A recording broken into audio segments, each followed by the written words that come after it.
How my family's favoritism almost ruined my life.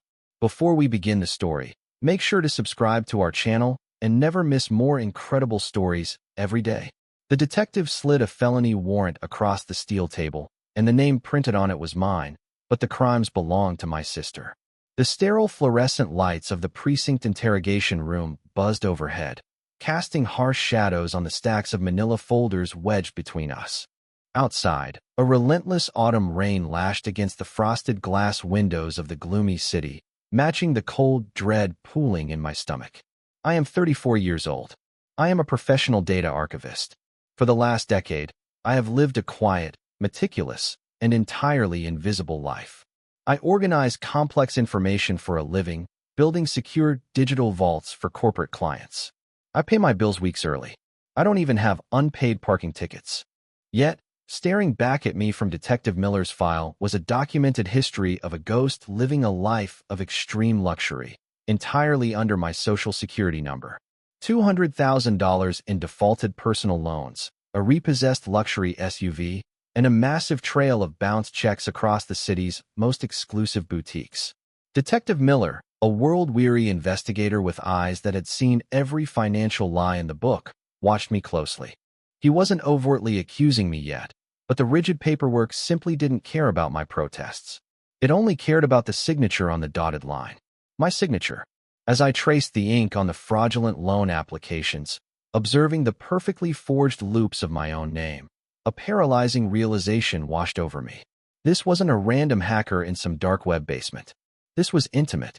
This was someone who knew my mother's maiden name, my first childhood pet, and the exact street I grew up on. I thought back to my meticulously organized apartment, the solitary peace I had fought so fiercely to build after leaving my family's toxic home. Everything I had worked for was being systematically dismantled, burned to the ground to keep someone else warm. Detective Miller tapped his heavy pen against the table, the sharp sound snapping me back to the terrifying reality of the cold room. "Miss, you're looking at 5 to 10 years for wire fraud," he said, his voice completely devoid of emotion. "You need to tell me everything you know." The worst part was that I already knew exactly who had done this. To save myself, I had to destroy the one person my mother loved most. To understand this profound betrayal, you have to look into the shadows of my childhood. I was born first, but from the moment my younger sister Chloe arrived, I ceased to exist as a priority. My mother, Diane, viewed the world through a lens of twisted, narcissistic favoritism. Chloe was the undeniable golden child, effervescent, demanding, and fiercely protected. She was enrolled in expensive dance classes, pageants, and private tutoring, all while I wore hand-me-down clothes that rarely fit. I was the silent workhorse, the designated background character in the glowing movie of Chloe's life. When Chloe totaled her brand-new sedan at 19, my mother didn't punish her. She immediately co-signed a lease for a sleeker, more expensive model so Chloe wouldn't feel traumatized. Meanwhile, I was working 3 grueling minimum-wage jobs just to afford my modest state college tuition. Whenever I dared to express frustration over the glaring inequity, my mother would fix me with a cold, resentful glare. "Sarah, you are strong and capable," she would say, her tone dripping with passive-aggressive venom. "Your role is to be the solid foundation. You need to support your sister's shine because she is meant for greater things." I internalized that toxic narrative for years, believing my only worth lay in my utility and my silence.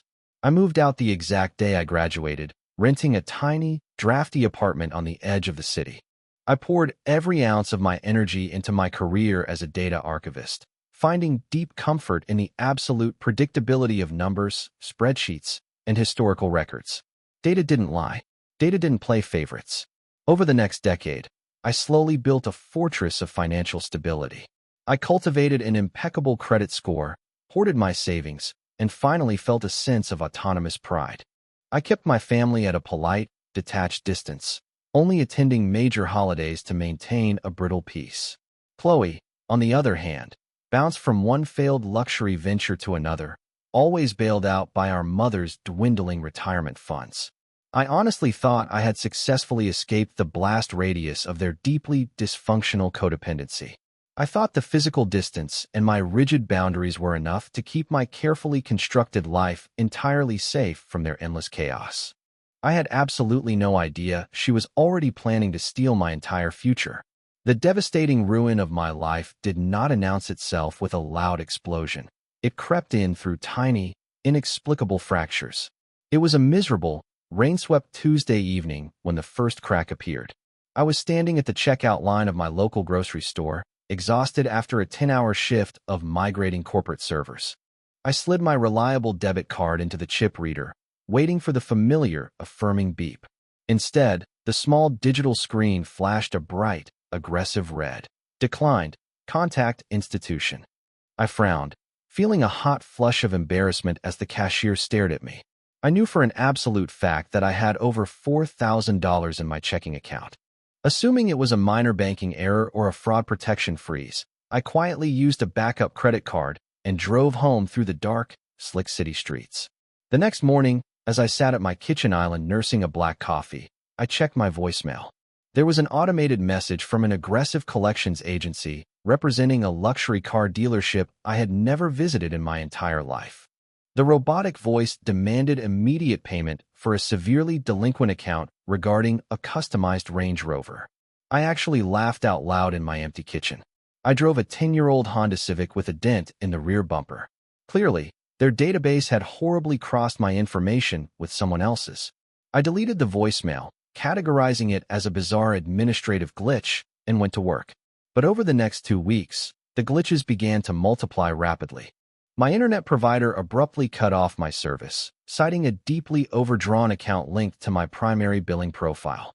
Mysterious, heavy envelopes stamped with urgent red warnings began arriving in my mailbox, addressed to me, but referencing complex financial institutions I had never done business with. A creeping, icy paranoia began to settle in my chest.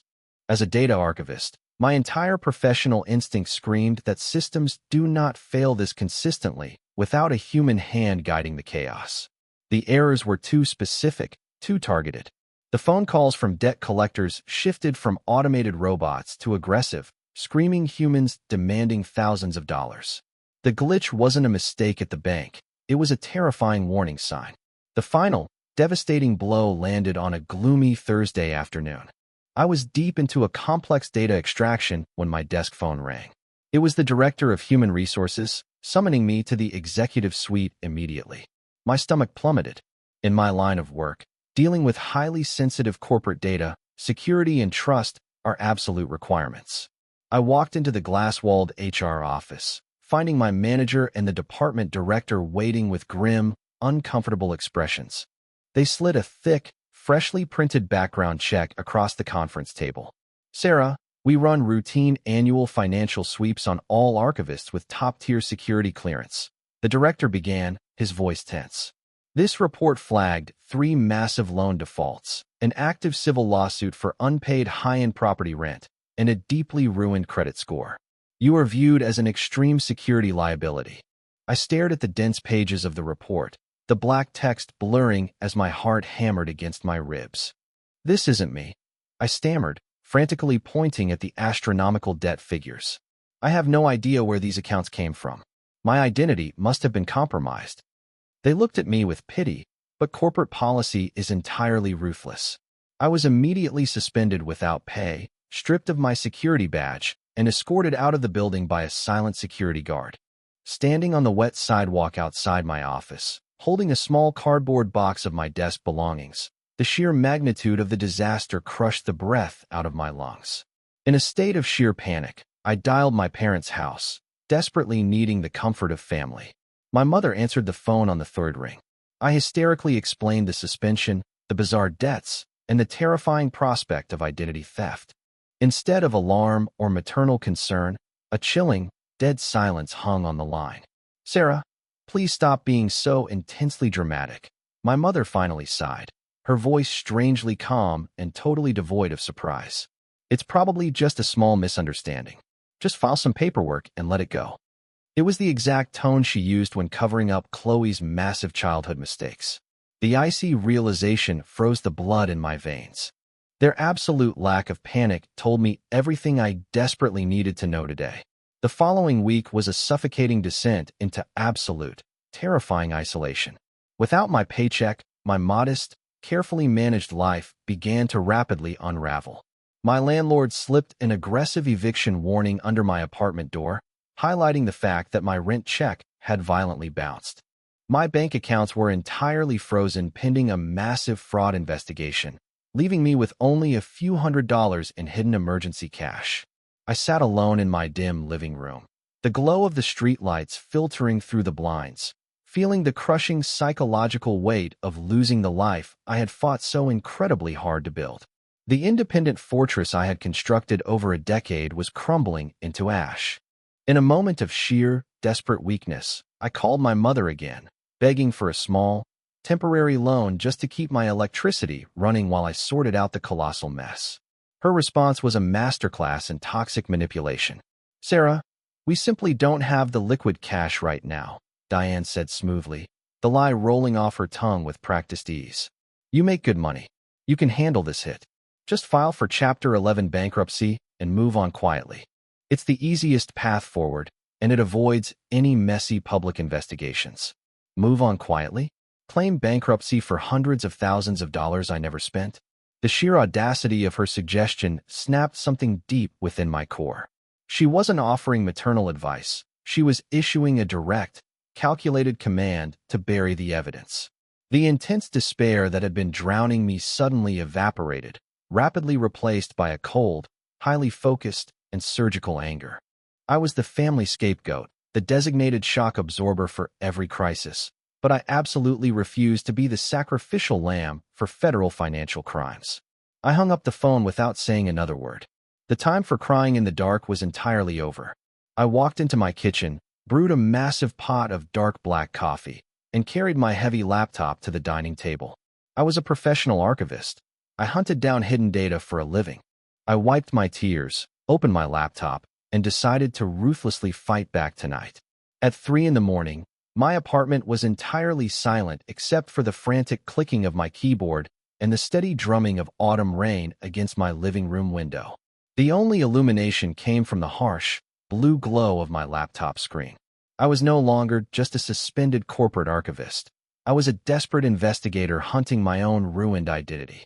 I bypassed the standard, superficial credit checks and paid for a comprehensive, deep-level forensic credit report.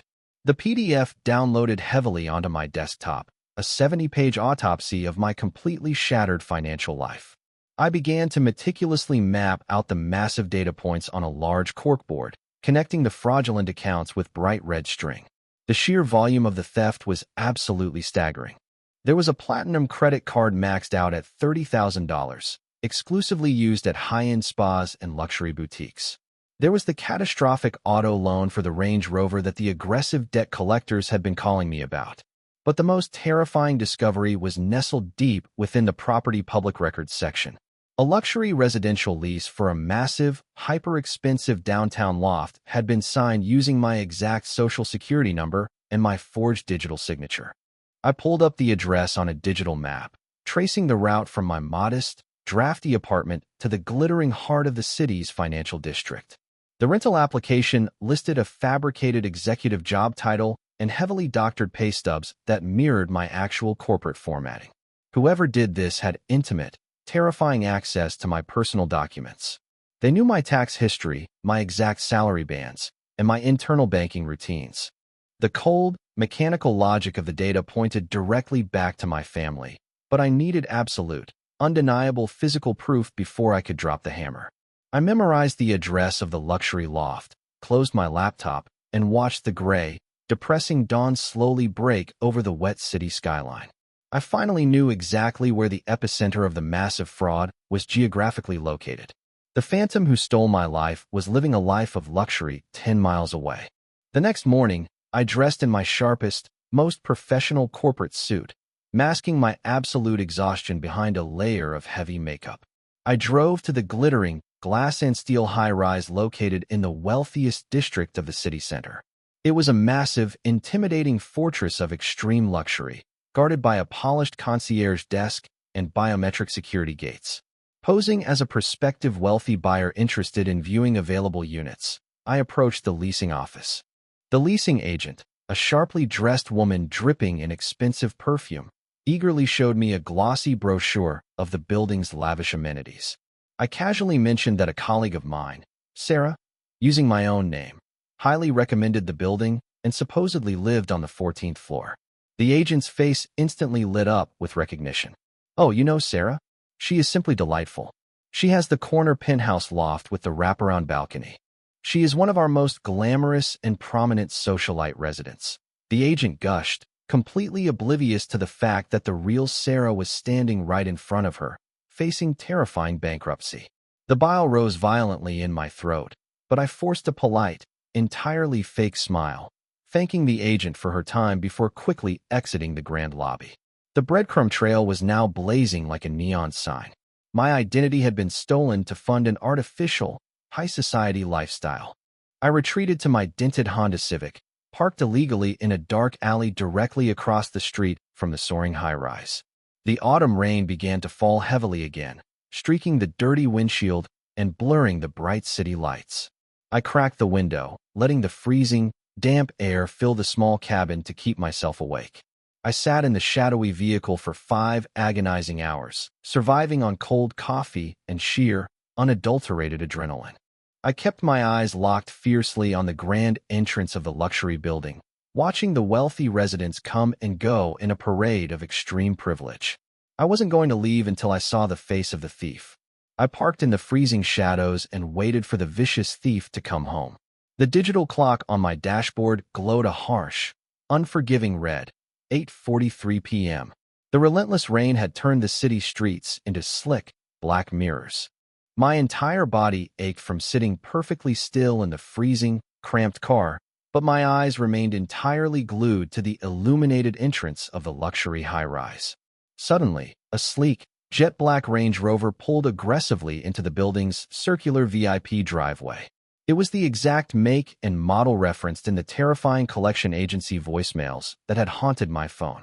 My breath hitched in my throat, fogging up the cold glass of my driver's side window. The driver's door swung open, and a woman stepped out into the damp, glowing city night. She was draped in an oversized, incredibly expensive designer trench coat, her hair perfectly styled, clutching a massive luxury shopping bag in one hand. She handed the keys to the waiting valet with a dismissive, arrogant flick of her wrist. As she turned toward the glowing lobby doors, the bright security lights perfectly illuminated her face. It was Chloe, my beautiful, perpetually coddled, completely ruthless younger sister, the golden child of our deeply toxic family. I watched, entirely paralyzed by a sickening mixture of profound horror and blinding rage, as she confidently strutted into the lobby, completely oblivious to the fact that the actual owner of her lavish life was watching from a dark alley across the street. She was literally wearing the extreme debt that had gotten me suspended from my career. She was sleeping in the opulent loft that was rapidly driving me into catastrophic bankruptcy. The sheer, terrifying audacity of the crime made my vision blur. Chloe hadn't just made a financial mistake. She had systematically and intentionally skinned my identity to wear it as a glamorous costume. I gripped the steering wheel so tightly that my knuckles turned completely white, fighting the intense, primal urge to sprint across the slick street and physically drag her out of the building. But raw anger wouldn't save me in a court of law. My own sister was proudly wearing the life she had violently stolen from me. Seeing Chloe at the luxury loft was the smoking gun, but I needed the actual bullets to build an airtight criminal case. The next day, utilizing every ounce of my professional data mining skills, I targeted the specific branch of the bank that had issued the massive loan for the Range Rover. I knew that proving identity theft within a family dynamic is notoriously difficult because police often dismiss it as a mere civil dispute. I needed the original, hard-copy fraudulent application. I walked into the bank, exhausted but completely resolute, and requested an urgent meeting with a senior loan officer regarding my account. Sitting in a sterile, glass-walled cubicle, I played the part of a confused victim perfectly. A sympathetic clerk, disturbed by my genuine distress and matching ID, pulled the highly restricted physical file from the archives. He slid the thick folder across the desk. I opened it, my eyes immediately locking onto the final signature page of the massive auto loan contract. There, at the bottom of the dense legal text, was my meticulously forged signature. Chloe had practiced it perfectly, but it wasn't the forgery that made the blood freeze entirely in my veins. Right next to my forged name was the required signature of an official guarantor and legal witness. The handwriting was unmistakable. It featured the exact, dramatic cursive loops I had seen on every birthday card and permission slip of my entire childhood. It was Diane, my mother. She hadn't just turned a blind eye to Chloe's massive financial crimes. She had actively, legally facilitated them. She had sat in an office, looked a loan officer in the eye, and signed her name to completely destroy her eldest daughter's life. Also, her precious golden child could drive a luxury vehicle she didn't earn. The profound, sickening depth of the betrayal hit me with the physical force of a sledgehammer. My family hadn't just abandoned me. They had collaboratively conspired to execute me financially. I quietly asked the clerk for a certified copy of the contract, my hands trembling violently. My own mother had actively helped my sister destroy my entire life without hesitation. Armed with the certified, undeniable proof of their joint felony, I returned to my dim apartment to strategize. I was pinning the massive loan documents to my corkboard when a sharp, sudden knock echoed violently through my living room. I quickly threw a blanket over the board and opened the door. It was Chloe. She stood in my drafty hallway, wearing a cashmere sweater that cost more than my monthly rent, holding a cheap box of pastries with a perfectly manufactured look of deep sisterly concern. "Mom told me you were having some awful financial troubles, Sarah," Chloe said smoothly, pushing her way inside without waiting for an invitation. "I just wanted to check on you. You look absolutely terrible." The sheer sociopathic audacity of her presence was genuinely terrifying. She sat on my worn sofa, her eyes darting aggressively around my apartment, trying to gauge exactly how much I knew. It was a tense, slow-burn psychological standoff. I poured her a glass of water, my hands perfectly steady, playing the role of the defeated, broken sister. "It's a massive mess, Chloe," I sighed, watching her reaction in the reflection of the dark window. "Someone stole my identity. They ruined my credit entirely. I'm probably going to lose my job and file for bankruptcy." A brief, triumphant smirk flashed across her perfectly manicured face before she quickly masked it with fake sympathy. "Oh, Sarah, that is just so tragic. But honestly, bankruptcy isn't the end of the world. You should just file the paperwork quickly and move on." She was flawlessly echoing our mother's exact toxic script. As she spoke, she casually leaned over, trying to subtly peek at the glowing screen of my open laptop on the coffee table. I calmly snapped the laptop shut, staring directly into her cold, calculating eyes. We sat in the heavy silence, breathing the same tense air. We both knew she was lying, but only one of us knew the explosive trap was already set. She patted my hand, playing the perfect sibling, completely blind to the danger. She smiled at me, completely unaware that I was meticulously building her federal prison cage. The very next morning, I walked straight into the Central Police Precinct, entirely bypassing the front desk to demand a direct meeting with the Fraud Division. I was eventually seated across from Detective Miller, the sharp, world-weary investigator who had initially handed me the terrifying felony warrant days ago. He looked highly skeptical as I sat down, clearly expecting another desperate, lying suspect. I didn't say a single word.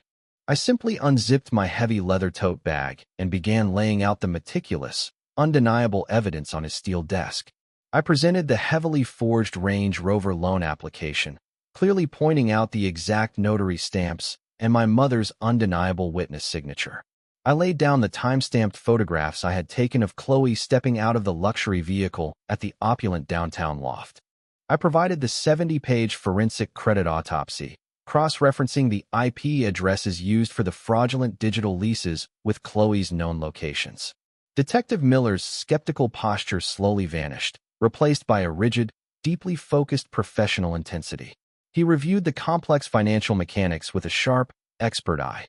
"This isn't a simple civil dispute between angry siblings," Miller said quietly, his voice carrying the heavy weight of the law. "This is highly coordinated, multi-count felony identity theft, massive bank fraud, and criminal conspiracy. Your mother is legally implicated as a direct co-conspirator." I felt a sudden, sharp pang of profound grief. mourning the family I never truly had. But I firmly pushed the emotion aside. I want to press full criminal charges, I stated, my voice completely cold and unwavering. I want my identity completely cleared, and I want them heavily prosecuted. Miller nodded grimly, gathering the massive stack of documents into a secure file. We knew that simply arresting them wouldn't be enough. We needed a recorded, undeniable confession to bypass the inevitable lies my mother would spin in court. We needed to orchestrate a controlled, highly psychological sting operation. It was time to invite the dangerous predators right into my quiet living room. The setup required absolute, flawless emotional manipulation. I drafted a desperate, highly emotional group text to both my mother and Chloe, begging them to come over to my apartment on Friday evening. I told them I was completely broken, that I was finally giving up the fight, and that I desperately needed their emotional support to sign the massive, devastating bankruptcy papers. I knew their deeply twisted psychology perfectly. They wouldn't come out of genuine love.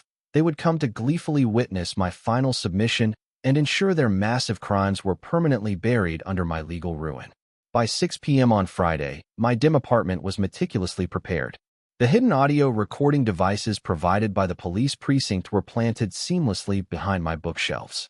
Detective Miller and a uniformed officer were stationed silently in my dark, cramped bedroom, the door left open just a tiny fraction of an inch. I sat at my dining table, a thick, incredibly convincing stack of fake legal documents resting ominously in front of me. At exactly 6:15 p.m., the heavy knock sounded at my door. I took a deep, shuddering breath, locking away 34 years of desperate longing for a normal, loving family. I opened the door. Diane and Chloe walked in, carrying a cheap bottle of wine, their faces arranged in perfectly identical masks of fake, tragic sympathy. "Oh, my poor, sweet girl," my mother cooed, aggressively pulling me into a cold, entirely hollow hug. Chloe hovered right behind her, her eyes immediately darting toward the thick stack of papers on the table with barely concealed, greedy relief. They took their seats across from me, settling in to watch the complete destruction of my independent life. They were utterly confident in their absolute superiority, believing I was nothing more than the weak, manageable scapegoat they had raised me to be. I slowly reached for my pen, feeling the intense adrenaline spike sharply in my veins. They walked right into the psychological trap without a single ounce of hesitation or fear. "I appreciate you both being here for this difficult moment," I said, my voice trembling perfectly on cue. "But before I sign away my entire financial future, I need to show you what my data audit actually uncovered." The smug, comfortable smiles on their faces instantly froze. I completely ignored the fake bankruptcy papers and instead pulled out the heavy, undeniable fraud dossier. I slammed the certified, stamped copy of the Range Rover loan application directly in front of my mother. "I found the loan, Mom. I found your signature right next to Chloe's forgery." The silence in the small apartment was absolutely deafening. Chloe's heavily contoured face drained of all color, her eyes wide with sudden, animalistic panic. She looked frantically at our mother for a quick rescue. Diane stared at her own signature on the damning document, her jaw tight, her mind racing to construct a plausible lie. "Sarah, you are incredibly confused," Diane started, her voice raising in a desperate, shrill pitch. "That is a complete forgery. Someone is trying to frame us to ruin our beautiful family." I didn't blink. I pulled out the glossy photographs of Chloe at the luxury downtown loft and scattered them aggressively across the wooden table. "Stop lying to me. You stole $200,000 and utterly destroyed my career," I yelled, perfectly projecting my voice for the hidden microphones. The sheer panic in the room was palpable. Chloe jumped out of her chair, grabbing her expensive designer purse. "You're completely insane, Sarah. I'm leaving," she screamed, rushing aggressively toward the front door. I didn't move a single muscle to stop her. Before her hand could even touch the brass doorknob, the door to my dark bedroom swung wide open with a heavy, terrifying thud. The room fell into an absolutely dead, horrified silence as the ultimate reality crashed down upon them. The smug smiles vanished completely as the detective stepped out of the dark shadows. Detective Miller stepped fully into the living room, his police badge prominently displayed on his belt, followed closely by the silent, imposing uniformed officer. "Nobody is leaving this apartment," Miller stated, his voice a low, authoritative rumble that entirely commanded the space. The psychological collapse of my family was instantaneous and utterly violent. When faced with the absolute, undeniable presence of law enforcement, the perfect family mask shattered into a million jagged pieces. Diane didn't apologize. She didn't break down in tears of regret. Instead, backed into a corner, her toxic, enabling narcissism exploded in a horrifying defense of the crime. "You can't arrest her," Diane screamed at the detective, pointing a furious, shaking finger directly at me. "Sarah makes excellent corporate money. She has no husband, no children. She could easily take the financial hit. Chloe needed a head start in life, and Sarah is too incredibly selfish to help her own blood." Hearing my own mother violently justify the complete destruction of my life because she viewed me merely as a disposable resource for her golden child was profoundly sickening. But the true betrayal came seconds later. As the uniformed officer pulled out his handcuffs, Chloe immediately turned on our mother like a rabid dog. It was her idea. Chloe shrieked hysterically, physically backing away from Diane. "Mom told me how to access Sarah's social security number. She forged the witness documents. I didn't know it was a felony, I swear." They stood in the center of my ruined living room, viciously tearing each other apart to save themselves. I watched them with absolute, chilling detachment. The powerful family unit that had terrorized my self-esteem for 34 years was nothing more than two desperate criminals turning on each other. Detective Miller read them their Miranda rights over the deafening sound of their chaotic, screaming accusations. The heavy steel handcuffs clicked shut, finally ending 3 decades of deeply toxic favoritism. It has been 9 incredibly long, grueling months since that explosive night in my apartment. Rebuilding my shattered life has been a slow, agonizing bureaucratic nightmare, but the heavy, suffocating fog of fear has finally lifted. With Detective Miller's airtight criminal report, the corporate HR department reinstated my job with full back pay, completely clearing my security clearance. The massive fraudulent debts were formally expunged from my credit report, restoring the financial fortress I had worked so hard to build. The justice system, however, was entirely merciless to my family. Chloe, terrified of the massive federal charges, quickly accepted a plea deal. She is currently serving a 3-year sentence in a state penitentiary for multiple counts of aggravated identity theft and wire fraud. Diane avoided prison time due to her age and a lack of prior criminal history, but she was hit with massive, crippling restitution fines. The legal fees absolutely bankrupted her, forcing her to sell her comfortable suburban home and move into a tiny, depressing studio apartment on the edge of the city. I haven't spoken a single word to either of them since the night they were arrested. I changed my phone number, heavily locked down my credit, and finally started attending intense therapy to process the deep trauma of maternal betrayal. Healing isn't just about fixing your credit score. It's about ruthlessly excising the toxic rot from your life, even if that rot shares your DNA.